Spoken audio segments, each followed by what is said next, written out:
허환구의 라디오 오늘. 여러분 안녕하십니까, 허환구입니다. 오늘 우리 국민이 아끼고 사랑하던 소중한 한 분이 세상을 떠났습니다. 원조 국민 MC, 영원한 현역, 만인의 오빠, 일요일의 남자. 별칭도 참 많았는데요. 전국 노래자랑의 상징 송혜 선생이 향년 95세를 일기로 별세했습니다. 1988년부터 전국 노래자랑 진행자를 맡아서 34년 동안이나 일요일마다 시청자를 만나왔는데요. 지난 4월에는 세계 최고령 TV 음악 경연 프로그램 진행자로 공식 인정돼 기네스북에 등재되기도 했습니다. 일요일마다 전국의 시청자를 울고 웃겼던 영원한 국민 MC 송혜, 고인의 명복을 빕니다. 6월 8일 수요일 라디오 오늘, 광고 듣고 시작합니다.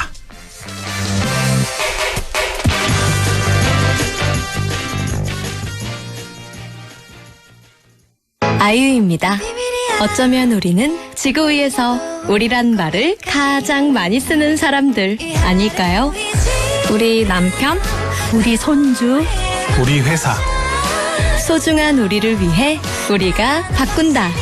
우리 마음속 첫 번째 금융, 우리금융그룹. 자, 던졌습니다. 돌직구인가요? 이건 처음 보는 철직구네요. 돌직구보다 빠른 주문과 배송 속도, 눈앞에서 확 떨어지는 가격까지. 이 놀라운 선수가 누구죠? 국내 최초 온라인 철강직구 쇼핑몰 스틸 1번가. 말씀하신 순간 철직구 오가네요. 스틸 1번가.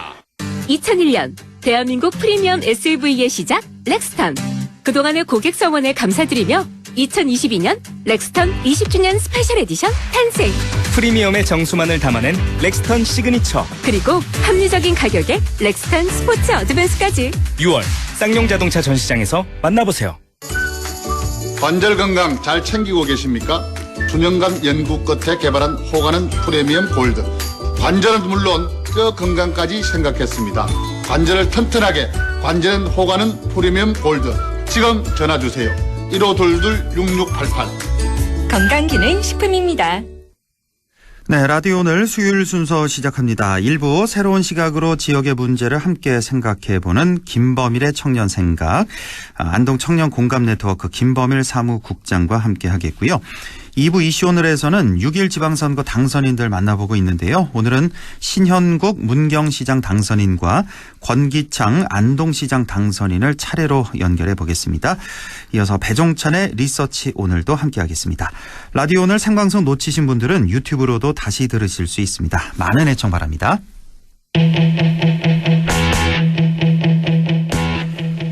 네, 김범일의 청년생각, 청년의 관점에서 지역사회 이슈를 조금은 다른 시각으로 바라보는 시간이죠. 오늘도 안동 청년공감네트워크 김범일 사무국장과 함께하겠습니다. 안녕하십니까? 예, 안녕하십니까? 예, 오늘은 어떤 얘기 준비하셨습니까? 네, 지난 6월 1일에 제8회 동시지방선거가 있었죠. 벌써 일주일이 지났는데요.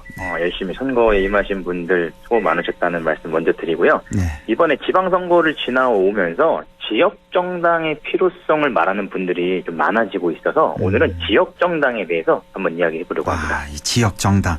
아마 우리 청취자분들도 아마 들어는 보셨을 것 같은데요. 이 지역정당에 대해서. 기존에 우리가 알고 있는 정당하고는 어떻게 다른 건지 이걸 설명해 주시면 이해가 좀 쉬울 것 같은데요.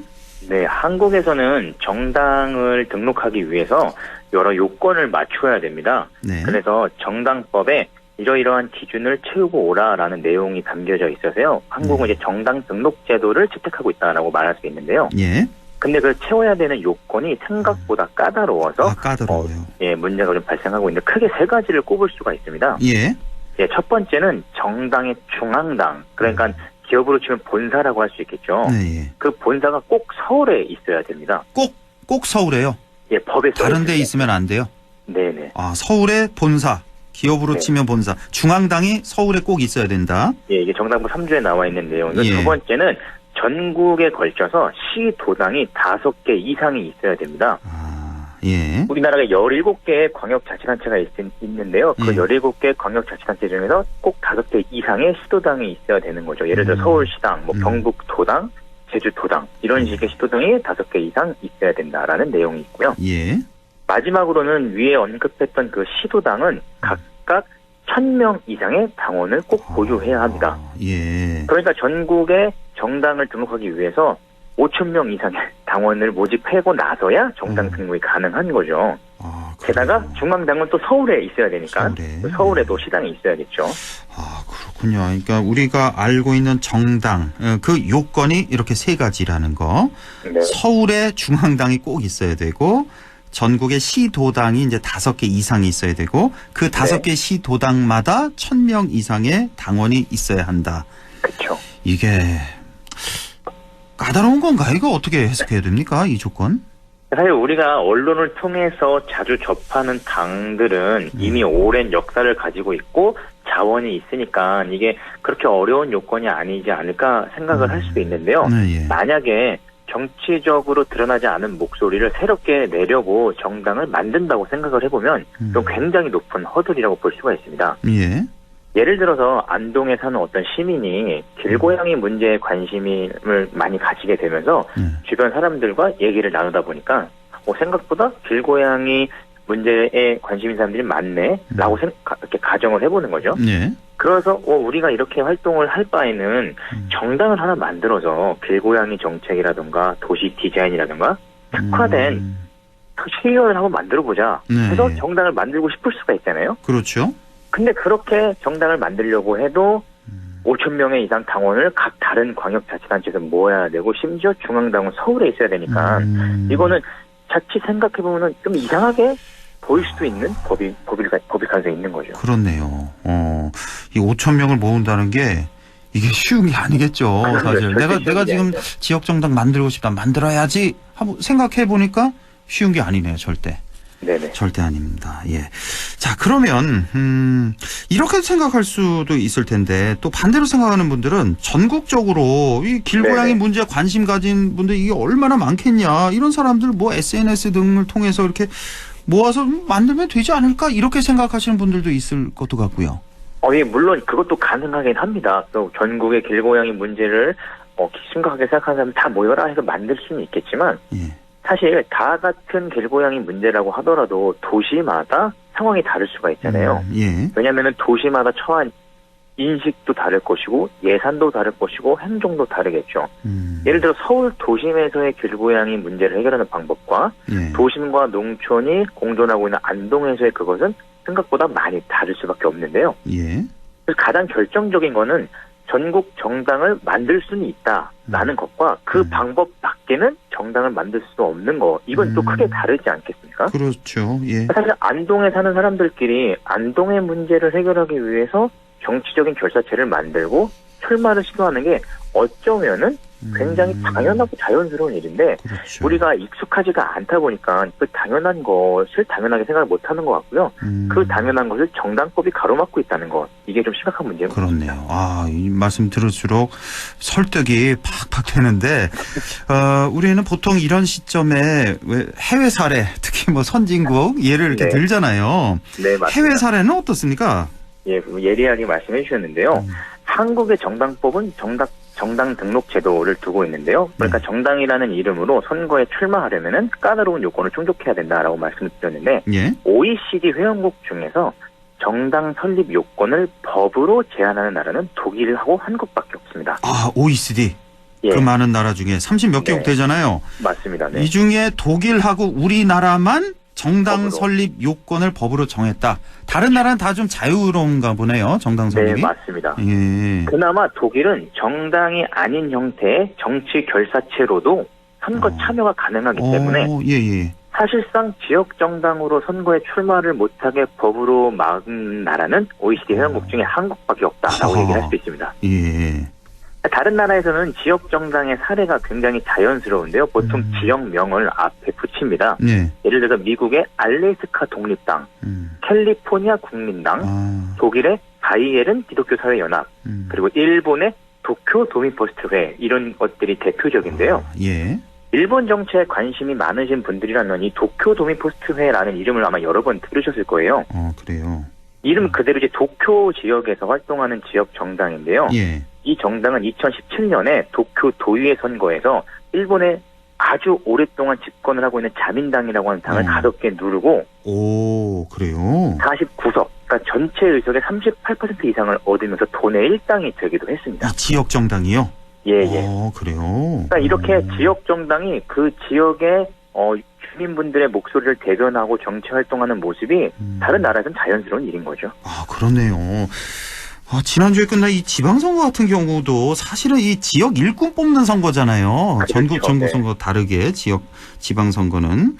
그러니까 지역 정당이 만약에 있다면 중앙 이슈에 따라서 뭐 좌지우지되는 그런 선거를 막을 수가 있겠네요.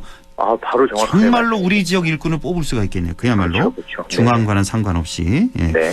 자, 그러면 우리나라에서는 이런 지역 정당의 움직임들이 있긴 있었습니까? 예, 있었고요. 많은 분들한테 알려진 건 아니지만 이 운동은 좀 오래되긴 했습니다. 2006년에 이미 풀뿌리 정당 결성을 가로막는 이 정당법이 위헌이다라는 취지의 헌법소원이 있었는데요. 예. 당시에 헌법재판소가 안타깝게도 기존 정당법이 위헌이 아니다라는 판결을 내린 적이 있고요. 예. 이후에도 크고 작은 움직임들이 있었고요. 최근에 서울에 있는 영등포와 은평, 그리고 경기도 과천 지역에서 지역 정당의 필요성을 이야기하면서 정당을 만들어가는 분들이 계십니다. 최근에 그분들이 다시 한번 헌법재판소에 위헌 소송을 제기했는데요. 최근에요? 예. 네. 그래서 정당법 4조랑 11조가 아까 말씀드렸던 그 까다로운 요건이 있잖아요. 그래서 요건이 너무 까다로워서 이 지역 정당의 설립을 불가능하게 한 거는 더 상위법인 우리 헌법에 보장하고 있는 정당 설립의 자유와 그리고 가장 중요한 결사의 자유가 있지 않습니까? 이 자유를 침해하니까 이건 위헌이 아니냐라는 내용의 헌법 소원을 낸 거죠. 어떻게 됐어요? 이 지방선거가 진행되기 전 2021년에 소를 제기했는데 선거가 지난 지금도 헌법재판소는 묵묵부답입니다. 아직 판결이 안 났어요? 답변을 하고 있지 않은 상태죠. 이렇게 헌법재판소에 이렇게 제기를 하면 위헌 소송 제기하면 이렇게 몇 년씩 걸리나요, 보통? 그거는 이제 정치적으로라고 볼 수도 있는데요. 헌법재판소가 판단을 해서 빨리 내려주는 경우도 있고요. 그렇죠. 굉장히 느리게 내려주는 경우도 있습니다. 건건마다 또 다르군요. 건건마다 다르다고. 알겠습니다. 참 안타까운데요. 만약에 이 정당법이 바뀌어서요, 지역 정당이 가능해진다면 어떤 효과들이 있을까요? 방금 사회자님께서도 말씀을 잠깐 해주셨는데요. 한국의 정치가 특히 지역 정치는 너무 중앙 정치에 종속되어 있지 않습니까? 지난번 방송에서도 여러 번 언급했지만 막 중앙에서 선거운동을 하지 말라고 명령을 하기도 하고요. 특히 공천을 무기로 당협위원장이나 이렇게 위원장급 되는 정치 인사들이 그 기존의 지역에 정치하고자 하는 정치인들의 자유로운 정치 활동을 규제하기도 하고 너무나도 자연스럽게 위기관계를 만들어내기도 하죠. 이게 가장 큰 폐해인 것 같아요. 이게 참 문제입니다. 이게. 그러니까 이런 모순을 해결할 수 있는 여러 가지 방법 중에 이 지역 정당이 한 가지 방법이 될 수 있을 것 같은데요. 사실 우리가 이 거대한 양당에 표를 준 시민분들도 다 같은 시민분들이 아닐 거라고 생각을 합니다. 다양한 정치적 견해를 가지고 있고 다양한 생각을 가지고 있지만 어쩔 수 없이 표를 주는 분들도 있을 것 같은데요. 우리 동네, 우리 지역을 위한 정당이 만들어지고 실제로 그 정당이 활동을 하게 된다면 특정 진영이나 특정 정당에만 종속되어 온 한국의 고질적인 정치 문화가 조금씩 바뀔 수 있지 않을까 이런 생각이 들고요. 우리나라의 이 고질적인 병폐, 정치 문화가 바뀔 수 있다. 이런 효과 첫 번째고 또 지역 분권의 취지에도 좀 맞지 않을까 이런 생각도 드네요. 네, 맞습니다. 사실 지방분권이라고 하는 게 지역의 일은 지역이 더 잘 알고 잘 할 수 있으니까 지방분권을 하는 거잖아요. 돈과 권한을 분배해 줄 테니 여러분들이 자체적으로 해보세요. 이런 취지지 않습니까? 그러니까 민주주의가 발달한다는 것은 선출된 권력이 더 많아지고 그 권력을 행사할 수 있는 범위를 줄여나가는 거라고 이해할 수 있는데요. 그러니까 대통령이 전국에서 하는 모든 일을 알 수가 없잖아요. 그럼요. 또 강남동에서 벌어지는 일을 청와대에서 알 수 없는 거니까요. 그래서 도지사도 선출해야 되는 거고 안동시장도 선출해야 되는 거고 안동시의원도 선출해야 되는 거죠. 그러니까 정당도 마찬가지라고 생각을 합니다. 전국의 모든 의제와 모든 이슈와 모든 갈등을 하나의 정당이 가져가는 게 과연 바람직한 것일까? 우린 너무 그 모습이 익숙하긴 하죠. 하지만 그게 익숙해서 그런 거지 어쩌면은 각 지역에 맞는 정당들이 활동하는 게 더 좋은 모습이 아닐까 이렇게 생각해 볼 수도 있을 것 같습니다. 네. 그 지역의 일을 가장 잘 알고 잘할 수 있는 그런 지역 정당들이 많아질수록 주민분들이 정치 효능감도 많이 느낄 수 있을 것 같아요. 예.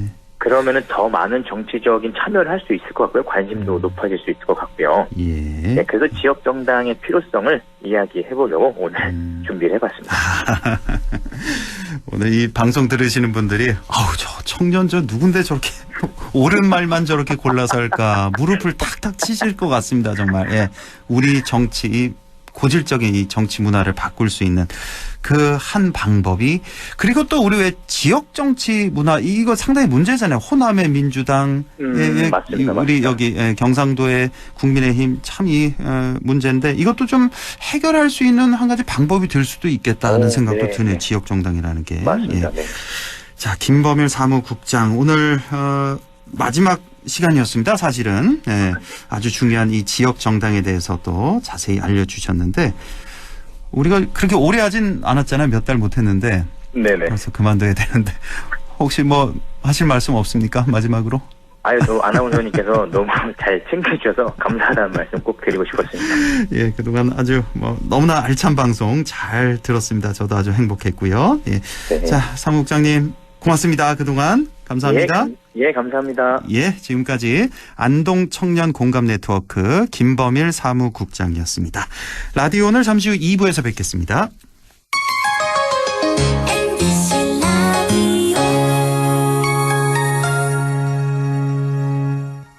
가구 살 땐 꼭 한번 가보자. 안동 명품 가구 백화점. 흑표 흑침대, 양성국 갤러리, 금성침대, 한국 가죽 소파, 장수돌 침대. 다양한 브랜드 가구를 한 곳에서 쇼핑할 수 있는 대형 가구 전시장. 안동 명품 가구 백화점. 안동과학대학교에서 6월 13일까지 지역산업연계 바이오 백신 인력 양성과정 교육생을 모집합니다. 신청 자격은 만 18세 이상 만 39세 이하의 경력 단절 또는 미취업자로 안동시에 거주 중이거나 안동시 교육기관 졸업생 혹은 졸업 예정자라면 누구나 지원 가능하며 교육비는 전액 무료입니다. 교육생들에게는 월 100만 원의 교육지원금을 지원합니다. 자세한 사항은 안동과학대학교 홈페이지를 참조하시거나 전화 054-851-3680, 054-851-3680으로 문의 바랍니다. 여러분의 많은 지원 바랍니다. Amazing performance. 완전 멋져요. Oh my. 역시 한국 드라마. 음악부터 드라마까지 한국이 다 한다. 한옥 인테리어에 푹 빠졌어요. 집안은 당연히 IoT로 꽉 채웠죠. 아날로그부터 디지털까지 한국이 다 한다. 대한민국 쇼트트랙 또 한 번 해냅니다. 양궁 대표팀 정말 대단합니다. 빠른 것부터 정확한 것까지 한국이 다 한다. 왜? 다 잘하는 사람들이 모였으니까. 대한민국 국민이 있어 한국이 다 한다. 공익광고협의회. 마음을 열어줘. 다가가 나 속삭이도록 언제나 내 생각으로 행복해야 해요.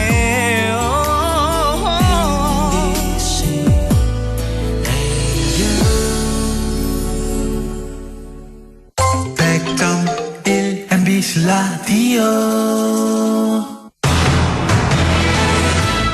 네, 6시 24분 8초 지나고 있네요. 이슈 오늘 시작합니다. 6.1 지방선거를 통해 선출된 당선인들 만나보고 있습니다. 오늘도 2명의 당선인 만나볼 텐데요. 먼저 이번 선거를 통해 11년 만에 돌아오신 분이죠. 신현국 문경시장 당선인 연결돼 있습니다. 신현국 당선인님 안녕하십니까? 안녕하세요. 예, 축하드립니다. 감사합니다. 예. 11년 만에 다시 문경시장이 되셨는데요. 지금 뭐 기쁨과 또 책임감 동시에 느껴지실 것 같은데 소감이 어떠신지요? 예, 지금 말씀하신 것처럼 제가 시장을 그만둔 게 11년 됐고요. 그 다음에 또 공천은 2006년 받고 16년 만에 이번에 또 공천을 받고 또 당선의 영광을 받았습니다. 그래서 또 그 과정에서 뭐 죽었다 살았다 반복을 했고요. 뭐 기적이라고밖에 할 수 없고 또 뭐 이게 뭐 꿈인지 생신지 아직도 좀 벙벙한 그런 상태입니다. 그런데 이런 상태에서도 저를 구해주신 게 문경 시민이시고, 예. 그 다음에 왜 그러면 문경 시민이 저를 선택했느냐 하는 부분에서, 참 무거운 책임감도 느끼고, 또 여러 가지 이제 뭐를 해야 되느냐 하는 부분에서 문경 시민들이 지난 10년간 좀 문경이 조용했고 또 좀 발전에 들쳤다는 부분에서 저에 대한 기대가 큰 것 같습니다. 그래서 무거운 책임감을 느끼고 저를 구해주신 문경 시민께 봉사하고 또 효도하겠다는 그런 각오를 다지고 있습니다. 네. 그 당선 인터뷰 하실 때요 눈가가 좀 촉촉해지셨던데요. 많이 우셨습니까? 당선되시고? 그냥 또 뭐 나이가 들어서 그런지 요즘은 또 좀 좋은 일이 하면은 함께 울기도 하고 웃기도 하고 뭐 유세하는 과정에서도 뭐 웃다 울다 반복해서 그렇게 했습니다. 네네. 자, 이제 무소속의 최홍호, 강수돈 후보와 경쟁하셨는데 함께 경쟁한 상대 후보에게 전하고 싶은 말씀이 있을 것 같은데요. 예, 두 분 후보님이 참 유능하신 분입니다. 또 한 분은 또 최홍호 부시는 대구 부시장까지 하고 행정고시를 했고요. 또 우리 강수돈 후보는 삼성에서 오랫동안 경험을 쌓은 유능한 분입니다. 이런 두 분들이 생각했던 뭐 공약이라든가 또 구상하는 이런 부분을 저의 생각과 함께 접목했으면 좋겠다는 생각이고요. 우리 토론 과정에서도 제가 그런 질문을 했더니 흔쾌히 함께 하겠다고 말씀해서 앞으로 시간이 좀 지나고 나면은 두 분을 잘 모셔가지고 두 분들의 그 좋은 뜻을 받들어서 문경 발전에 함께 했으면 좋겠다는 생각을 갖고 제가 좀 잘 모시려고 생각하고 있습니다. 아마도 문경 시민들도 그런 모습 꼭 보고 싶어 하실 것 같습니다. 제 생각에도. 네네. 자, 앞으로 시정이 궁금한데요. 향후 어떤 부분에 역점을 두고 시정을 이끌어 나가시겠습니까? 저는 지금 두 가지 축이라고 생각을 하는데 하나는 그 발전 개발에 대한 문제고 문경의 인구 감소가 문제인데 이거를 위해서는 찬밥 더운 밥 가리지 않고 뭐든지 저지르고 개발을 해야 된다는 측면하고 또 한 가지 측면은 그동안 크고 작은 선거를 치르다 보니까 지역이 이웃 간에 서로 반목을 하고 이런 부분이 참 안타까운 부분이 있습니다. 그래서 화합을 해야 되는 부분이 있습니다. 그래서 저는 발전과 화합이라는 두 가지 부분을 또 함께 수용해야 된다고 생각하고 실제로도 또 화합 없이 발전은 또 기대할 수 없지 않습니까? 그래서 발전과 화합이라는 두 가지 과제를 동시에 수행하는데 모든 영향을 쏟으려고 생각하고 있습니다. 지역 개발, 지역 발전 그리고 주민 화합에 또 역점을 두시겠다는 말씀이시고 인구 감소로 소멸 위기에 처한 문경 미래를 위한 승부수로 대학과 기업 유치하겠다. 그리고 관광산업 좀 더 활성화하겠다. 이런 공약을 내거셨는데요. 앞으로 그 공약 실천 어떻게 해나가시겠습니까?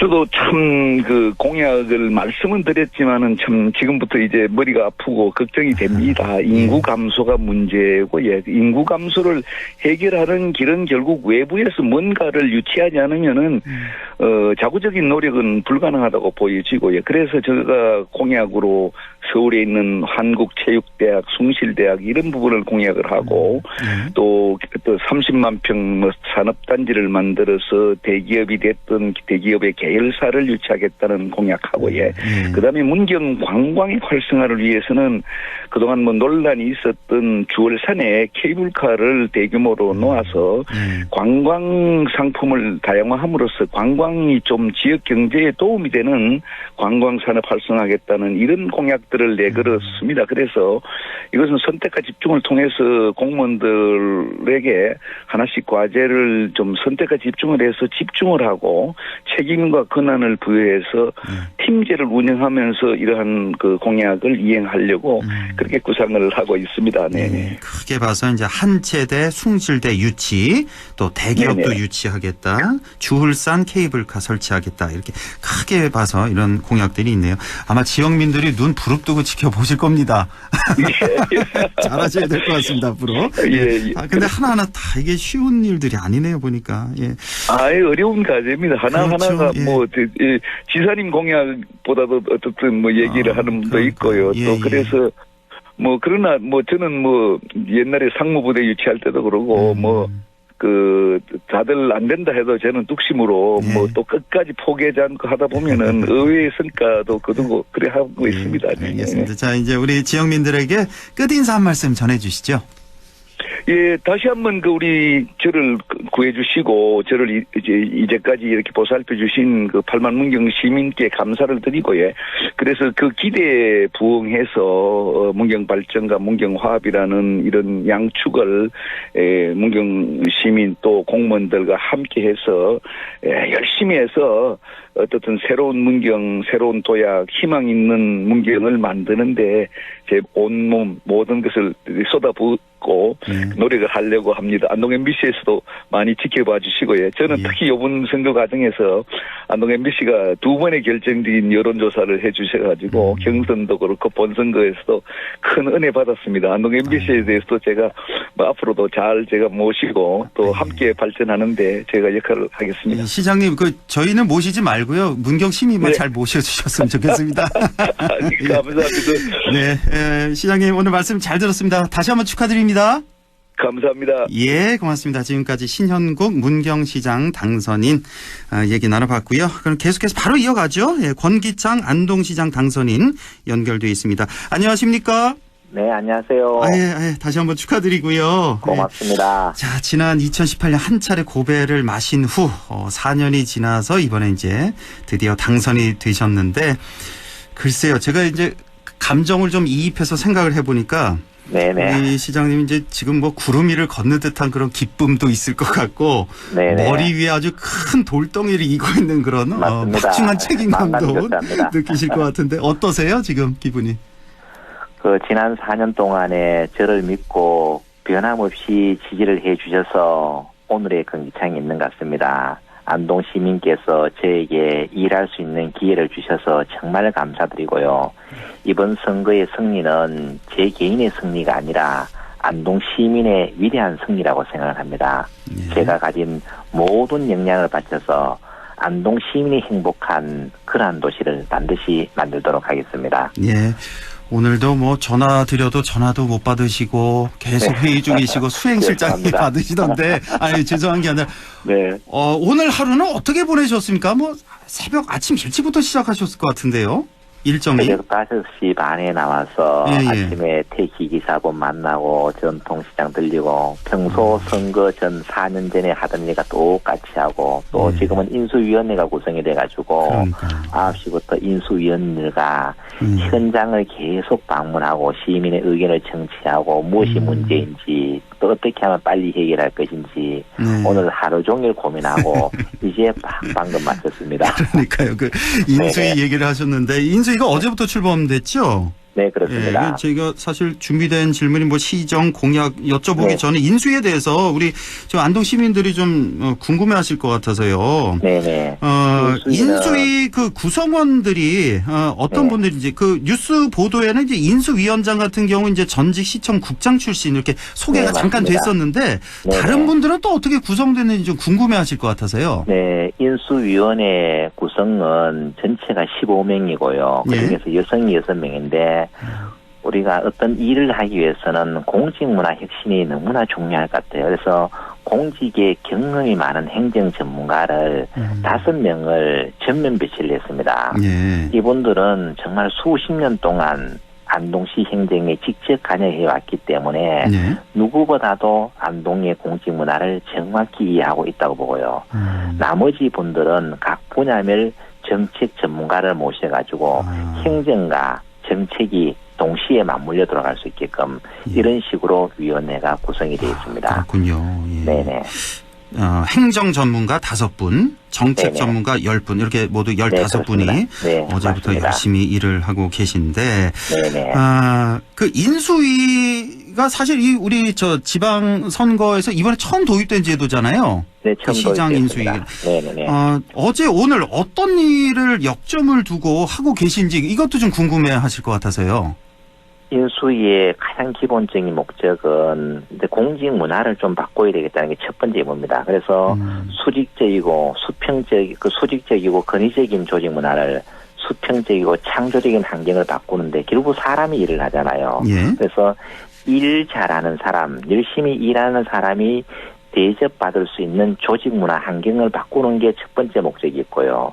그다음 두 번째로는 단기적으로는 당장 시민들이 아쉬워하는 거, 필요로 하는 일들이 너무나 많아요. 이것을 먼저 해결해서 시민의 만족도를 올려놓고 두 번째로는 장기적으로 우리 안동의 발전 과제를 해결해야 되잖아요. 이런 사업들을 좀 선정하는 과정이 있고 어제 출범을 해서 오늘까지 거의 하루 종일 현장에 다녔습니다. 시민들이 그러세요. 여러 가지 애로사항을 이야기하고 했는데 그 현장을 인수위원이 직접 방문해서 그 의견을 피부로 실감을 해야 되거든요. 그래야만 그분들의 마음을 이해하고 해결책이 나온다는 이야기죠. 그래서 어제 오늘 방문을 했는데 정말 시민들께서 처음으로 겪어보는 일이잖아요. 그래서 정말 좋아하고 계시고 또 많은 문제가 지금 해결이 되고 있고 또 시민들은 큰 것을 원하지 않아요.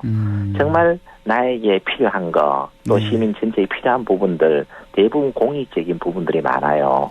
이런 부분들을 하나하나씩 해결나갈 때 저도 기분이 좋고 또 우리 시민들 또 인수위원들도 상당히 보람이 있어 하는 것 같습니다. 예, 오늘 사실 아까 일부 시간에 김범일 사무국장하고도 얘기를 잠깐 했는데 이 지역 정치의 병폐에 대해서 좀 얘기를 했는데 사실 이런 생각도 들더라고요. 이번에 이제 단체장 당선되신 분들이 사실은 지금까지 그런 경우가 많잖아요.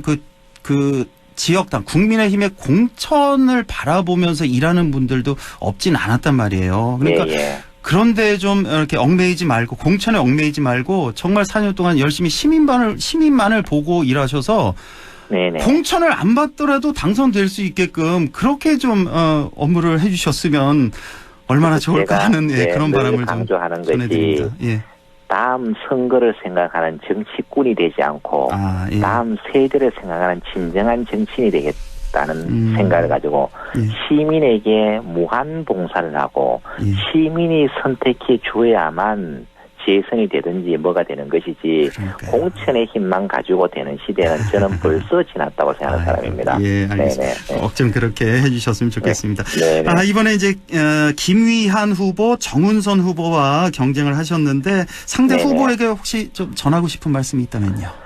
정말 우리가 이번 선거는 어느 선거 때보다가도 정말 공명정대한 선거를 했거든요. 네거티브 없이 서로가 화기애애하게 항상 협조해가면서 정말 선의의 경쟁을 했어요.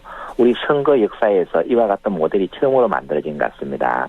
정말 두 분께 깊이 감사드리고 또 두 분이 내놓으신 안동 발전의 공약도 있어요. 이런 것들은 제가 실천할 수 있는 부분은 겸허하게 받들어서 함께 이루도록 하겠습니다. 그래서 이제는 선거로 인해서는 더 이상의 갈등이 없이 지역의 갈등을 해결하고 안동을 더 안동답게 만들고 시민의 삶을 풍요롭게 만드는데 우리 정운선 후보님, 김위한 후보님과도 함께하고 싶습니다. 공약에 대해서 좀 여쭤보겠는데 다는 하지 말고요. 우리 구 안동 역사 있잖아요. 여기 어떻게 바뀔 것인가 이거 안동 시민들이 많이 궁금해하시니까요. 이것만 좀 청사진을 좀 보여주시죠. 일단 안동 역사를 활용해서 버스 터미널에 신설을 하려고 합니다. 왜냐하면은 구 도심에 사람이 모여야 되거든요. 근데 모든 기관들이 다 떠나가 버리니까 구 도심에 공동화가 생기는 거예요. 그래서 기차역이라는 공간이 있기 때문에 버스 터미널에 신설을 한다 하더라도 시설이 필요가 없어요. 기차 대신에 버스 들어오면 나머지 시설은 다 있다는 이야기죠. 최소의 비용으로 시민의 편의 증진은 물론이고 외부의 관광객도 도심으로 유입할 수 있다는 거고요.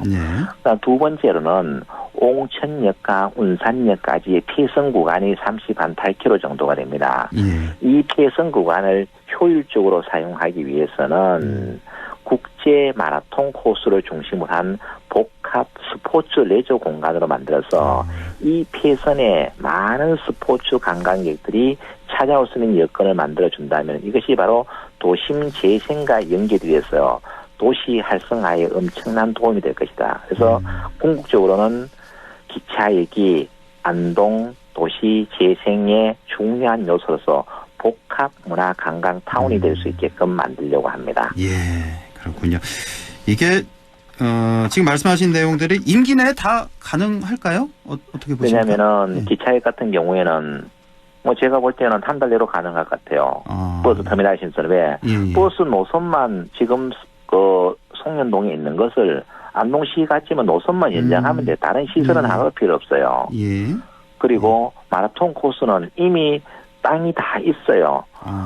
시설관리공단으로부터 무상 임대를 받아가지고 정비만 하면은 사람만 다니면 되잖아요. 기차가 다니는 대신에 사람이 다니는 거예요. 그래서 평타 제거만 쭉 하고 도로 보수만 조금 하면은 큰 예산을 들이지 않고 충분히 만들 수 있다라는 생각이 듭니다. 알겠습니다. 예. 시간이 딱 30초 남았는데 우리 지역민들에게 마지막 끝인사 한 말씀 전해주시죠. 정말 시민 여러분께 감사드리고요. 정말 시민 여러분을 위해서 제가 가진 열정을 모두 바쳐서 정말 살만 나는 안동을 만들어서 역시 금기창 잘 뽑았다.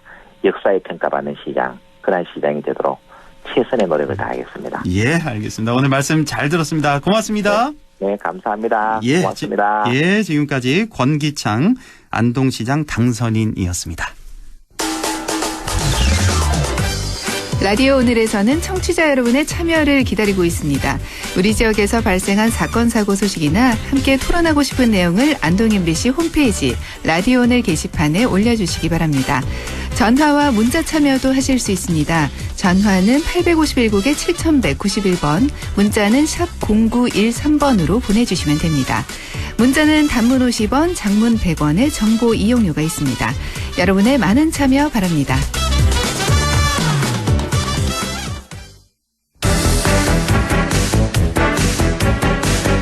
리서치 오늘 시작합니다. 오늘도 인사이트 K 배종찬 소장과 함께하죠. 소장님 안녕하십니까? 안녕하십니까. 배종찬입니다. 예, 지방선거 이후 대통령 지지율 그리고 국민의힘 또 민주당 지지율 변화가 궁금한데요. 어떻게 나타났습니까? 대통령 지지율 50%대에 가까운 결과 나타난 조사 결과가 나왔습니다. 예. 조원 CNI가 스테이트 뉴스의 의뢰를 받아서 지난 4일부터 6일까지 지방선거 이후입니다. 실시한 조사이고요. 예. 자세한 사항은 중앙선거론조사 심의위원회 홈페이지에서 확인 가능합니다. 윤석열 대통령 국정 수행에 대해서 어떻게 평가하는지 물어봤는데요. 잘하고 있다는 긍정평가 54.4%, 부정평가가 41.7%로 나타났습니다. 지방선거 이후에 실시된 조사이긴 하지만 윤 대통령의 지지율이 뭐 껑충 뛰어오른 것은 아니고요. 대체적으로 50% 초반의 조사 결과들이 많이 발표되는데 이 조사 결과는 54.4%로 나타났습니다. 비슷하게 나타나고 있고요. 양당 지지율은 좀 변화가 있었습니까? 지방선거 결과를 분석하면서 더불어민주당 지지층들이 투표하러 나가지 않았다. 네. 국민의힘의 완성이지만 더불어민주당의 참패 쪽에 더 무게를 둔다라는 의미를 담고 있는 정당 지지율 결과가 나왔습니다. 네. 어느 정당을 지지하는지 물어봤는데요. 국민의힘 46.9%, 더불어민주당 28%로 나타났습니다. 예. 거의 국민의힘이 이건 또 선거 결과이기 때문에 선거 결과까지도 영향을 준 것으로 보이는데요. 그렇죠. 국민의힘이 거의 20%, 약 20%포인트 앞서는 결과로 나타났습니다. 예, 이렇게 지지율을 살펴봤고 지금부터는 좀 인물 중심으로 얘기를 좀 나눠보도록 하겠습니다. 지방선거 이후에 주목받는 인물 하면 단연 경기지사 김동연, 서울시장 오세훈이 아닐까. 양당에 벌써부터 차기 대선 주자로 거론이 되고 있네요. 그렇습니다. 숫자로 이제 풀이를 해보면은 오세훈 당선자의 경우에는 4, 바로 헌정사상 전대미문의 4선 서울시장입니다. 예. 네. 그러다 보니까 0, 대선 후보 영순이다. 이런 이야기가 나올 수밖에 없고 그만큼 국민의힘 당선자 중에서는 광역단체장 중에서는 가장 주목받는 인물이 오세훈 시장인데 예. 오세훈 당선자인데 27이라는 숫자도 나옵니다. 방금 27. 전에 허왕구 앵커가 이야기하신 대로 예. 27 다음 대선이 있는 해가 2027년이거든요. 예. 그만큼 주목받고 있는 인물 예. 국민의힘에서는 오세훈 당선자였고요. 예. 오세훈 시장 입장에서는 이제 4년 열심히 시정 이끌고 시기상으로도 딱 맞네요. 4년 하고 나서 한 1년 네. 정도 남으니까. 그렇죠? 그래서 예. 나오는 분석이 민심에서는 서울시장을 4번이나 하기 때문에 어느 정도 잡은 건 아니냐. 이제 그렇죠. 남아있는 것은 당내 경선에서 당심이다. 라는 이야기가 나오고 있고요. 예. 자, 더불어민주당 김동연 당선자 쪽으로 가고 있습니다. 이번 스타죠, 뭐 네. 지방선거. 예. 0.15라는 숫자. 허잉크도 아시죠? 알죠. 네. 차이. 네, 5시 32분, 심지어 5시 32분 30초, 40초라는 이야기를 하시는 분들도 계시는데 그만큼 손에 땀을 쥐었습니다. 그렇습니다. 새벽에 잠을 다 설칠 정도의 0.15% 차이로 투표 다음 날 개표 새벽 5시 32분에 뒤집어졌고 0.15. 그 다음 나오는 숫자가 16입니다. 뭔지 아시겠습니까? 16이요? 네. 16이 뭘까요? 16억입니다. 예? 김은혜 후보의 재산 신고. 16억? 네, 차이가 16억이거든요. 아, 그 막판에 선거운동 막판에 그 재산 신고 잘못된 거요. 이게 막판 16억 변수가. 축소된 거군요. 그렇습니다. 재산 그러다 신고. 보니까 이 투표소의 공지문까지 붙게 됐거든요. 이게 막판의 변수가 됐습니다. 그렇습니다. 마지막으로 3이라는 숫자 뭔지 아시겠습니까? 3 오늘 퀴즈 많이 내시는데 김동연 3. 제3 후보입니다. 강용석 후보 변수가 있었다. 그러니까 그렇죠. 8,900여 표 차이로 이겼는데 맞습니다. 예. 54,000표를 강용석 후보가 가져갔거든요. 그만큼 김은혜 후보에게는 결정적 타격이 됐던 것이 강용석 후보였고 김동연 후보에게는 가장 큰 도움이 된 인물이 강용석이었다라는 이야기가 나옵니다. 그렇게도 볼 수가 있고 네. 또 다르게 또 해석하는 분들도 상당히 많고 이건 그렇죠. 예. 이걸 누가 알겠습니까마는 보는 시각에 따라 다르다는 거. 예. 자, 다음 인물은 바로 우상호 의원인데요. 네. 바로 더불어민주당의 비대위원장으로 정해졌는데, 자, 우상호 의원 하면 586 대표 주자고 또 지난 선거에서 또 선대위원장도 맡았고 그래서 좀 책임이 있는 거 아니냐 이런 얘기도 있지만 한편으로는 다음 총선 불출마 발표했죠. 또 개파색이 상대적으로 였다는 그런 평가도 받고 있고 어떻게 보십니까? 우상호 비대위원장. 한마디로 우 비대위원장에 대해서 독이 든 성배를 들었다. 그만큼 어려운 자리거든요. 그렇죠. 그래서 이제 중요한 것이 방금 전에 이제 지지율 말씀드렸는데 하락하고 있는 주저앉고 있는 지지율을 끌어올려야 된다. 이게 물론 전당대회까지 임시적인 자리지만 그래도 상당히 중책을 맡고 있는 것이기 때문에 그럼요. 우상호 비대위원장으로서 상당히 어깨가 무거울 수밖에 없다. 두 가지입니다. 하나는 갈등과 충돌, 이른바 친문과 친명으로 나누어진 이 분열 상태를 어떻게 봉합할 것이냐. 그러니까요. 이 갈등을 화합할 수 있냐. 화합입니다. 그래야만 다시 지지율이 반전 계기를 만들 수가 있는 것이고 또 하나는 뭐냐면 관리입니다.